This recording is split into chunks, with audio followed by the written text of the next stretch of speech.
चलिए, अब मैं आपको कृष्ण दीवानी मीराबाई की कहानी सुनाता हूँ, जिनका प्रेम भक्ति का पर्याय बन गया। मीराबाई की कहानी हमें सिखाती है कि जब इंसान भगवान को अपना सब कुछ मान लेता है, तो दुनिया का कोई भी डर या जहर उसका कुछ नहीं बिगाड़ सकता। मीराबाई, प्रेम और विद्रोह की कहानी। मीराबाई का जन्म राजस्थान के एक राज परिवार में हुआ था। बचपन में एक बार उन्होंने अपनी माँ से पूछा, माँ, मेरा दूल्हा कौन है?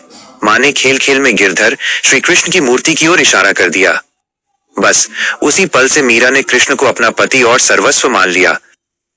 राजमहल का त्याग और भक्ति की शक्ति। मीराबाई का विवाह चित्तौड़ के राजकुमार भोजराज से हुआ, लेकिन मीरा का मन तो द्वारकाधीश में बसा था। वे राजसी सुख सुविधाओं को छोड़कर साधु संतों के साथ सत्संग करने लगी और मंदिर में नाचने गाने लगी। ये बात उस समय के समाज और राज परिवार को पसंद नहीं आई। उन्हें लगा कि एक राजकुमारी का इस तरह गलियों में नाचना कुल की मर्यादा के खिलाफ है। जहर का प्याला बना अमृत।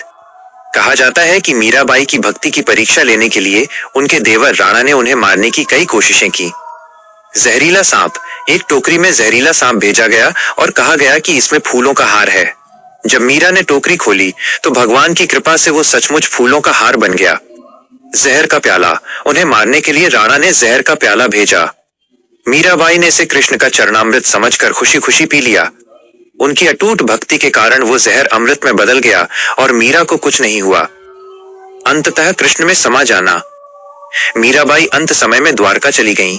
पौराणिक कथाओं के अनुसार एक दिन मंदिर में भजन गाते गाते वे इतनी भाव विभोर हो गईं कि भगवान कृष्ण की मूर्ति से एक ज्योति निकली और मीराबाई उस मूर्ति में समा गईं।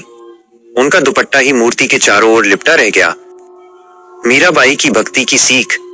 1. लोक लाज का त्याग। ईश्वर के मार्ग पर चलने के लिए दुनिया की परवाह नहीं करनी चाहिए। 2. अनन्य भक्ति। ईश्वर को किसी भी रूप में भजा जा सकता है, मित्र, गुरु या प्रियतम। 3. समर्पण। मेरे तो गिरधर गोपाल, दूसरों न कोई। मेरे तो केवल कृष्ण है, दूसरा और कोई